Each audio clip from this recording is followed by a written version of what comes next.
አትታገሉ። ምክንያቱም እኛ የሰው ልጆች በነገሮች ላይ ድልን ለማግኘት በመናረጋቸው ትግል የምናተርፈው ያንን ትግሉንና ልፋቱን እንጂ የነገሩን ምላሽ ልናገኘው አንችልም። ምክንያቱም የትኛውም ነገር የየራሱ ሆነ ምላሽ አለው። ከተፈጥሮ አንፃርም ስንመለከት ጨለማን ሊያስወግድ የሚችለው ብርሃን እንጂ ሌላ የሰው ጥበብ አይደለም። ጨለማ እንዲያሸንፍ የተፈጠረው ብርሃንና ብርሃን ብቻ ነው። ሰው ጨለማን ለማሸነፍ የራሱን ጥበብ ቢጠቀም የራሱን ዕውቀት ቢጠቀም ጨለማ ሊሸነፍለት አይችልም። ነገር ግን ጨለማን እንዲያሸንፍ የተሰጠው አንድ ነገር ብቻ ነው። እሱም ብርሃንና ብርሃን ብቻ ነው። የሰው ልጆች ይራባሉ። ስጋ የለበሰ የሰው ልጅ ይራባል። ታዲያ ያንን ረሃቡን ለማሸነፍ ሰው የራሱን ጥበብ የራሱን ዘዴ ቢዛይድ ረሃቡን ሊሸነፍለት አይችልም። ይልቁን ይሸነፍበታል እንጂ እኔ ስራብ ለዚህ ረሃብ ምላሽ ሊሆንልኝ የሚችለው ምግብ መብላት ነው። ምክንያቱም እኔ የራስን ያንን ረሃብን ለማሸነፍ ብዬ የራስን ጥበብ የራስን ዕውቀት የራስን ፈጠራ እየተጠቀምኩ በሄድኩ ቁጥር ለዛ ረሃብ እየተሸነፍኩ ሄዳለሁ። ይልቁን እየተጎዳሁ ሄዳለሁ እንጂ ረሃቡን ሊሸነፍልኝ አይችልም።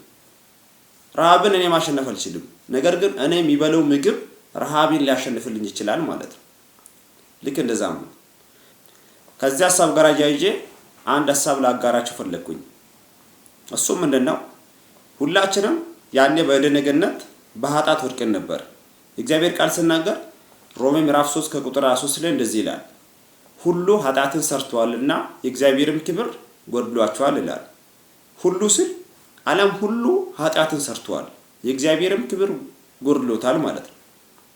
ይህ ሁሉ የሚለው ቃል በሃይማኖት አይገደብም፣ በዘር አይገደብም፣ በጎሳ አይገደብም፣ በእውቀት ደረጃ በዕድሜ አይገደብም ማለት ነው። ሁሉ ካለ እግዚአብሔር ቃል ሁሉ ኃጢአትን ሰርተዋል የእግዚአብሔርም ክብር ጎድሏቸዋል ይላል። ታዲያ ይህ ቃል የማይመለከተው ሰው የለም።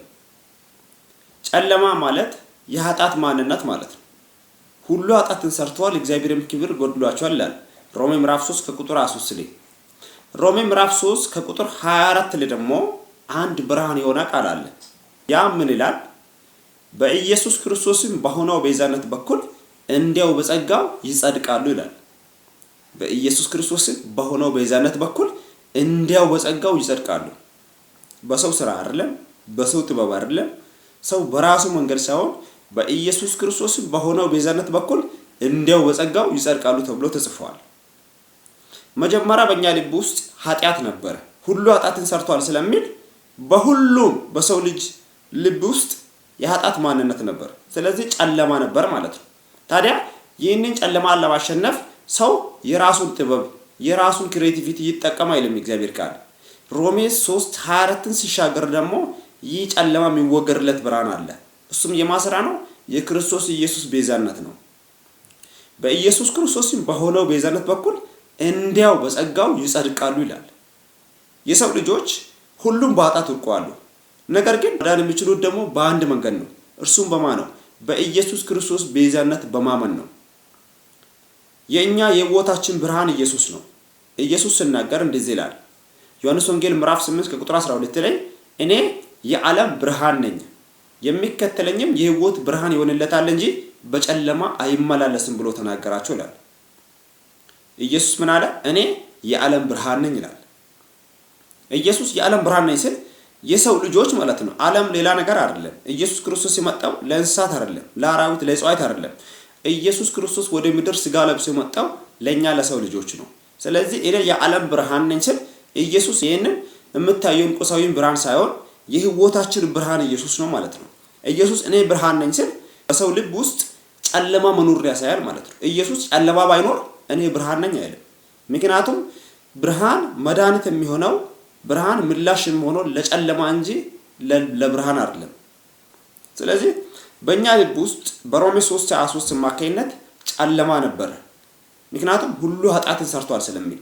ታዲያ ይህንን ጨለማ ለማሸነፍ እኛ የራሳችንን ዘዴ የራሳችንን መንገድ መጠቀም አይደለም ከዚህ ጨለማ የሚያድነን። ከዚህ ጨለማ ሊያድነን አንድ መንገድ መጥቷል። አንድ ምላሽ መጥቶልናል። እርሱም ማነው? ኢየሱስ ክርስቶስ ነው። በኢየሱስ ክርስቶስም በሆነው ቤዛነት በኩል እንዲያው በጸጋው ይጸድቃሉ ተብሎ ተጽፏል። እኔ ኃጢአትን ለማሸነፍ ብዬ የተለያየ ዘዴ ቢጠቀም የተለያየ መንገድ ብጠቀም ኃጢአትን ማሸነፍ አልችልም። እኔ ኃጢአትን ማሸነፍ ስለማልችል ማን መጣልኝ? እኔን ተክቶ የኔን ኃጢአት ሊያስወግድልኝ የኔን ኃጢአት ሊያሸንፍልኝ ኢየሱስ መጣልኝ ማለት ነው። ይልቁን የእናንተንም ኃጢአት ለማሸነፍ ኢየሱስ ክርስቶስ መጥቶላችኋል። ይህንን የሕይወታችሁን ብርሃን የሆነውን ኢየሱስን ወደ ልባችሁ ጽድቃችሁ አድርጋችሁ ቅድስናችሁ አድርጋችሁ ቤዛነታችሁ አድርጋችሁ ስትቀበሉት ብርሃን ሲበራ ጨለማ በራሱ ነው የሚሸሸው። በእኛ ልብ ላይ ያለው ጨለማ ሊሸሽ የሚችለው በኢየሱስ ክርስቶስ ብቻ ነው። የጌታ ጸጋና ሰላም ይብዛላችሁ።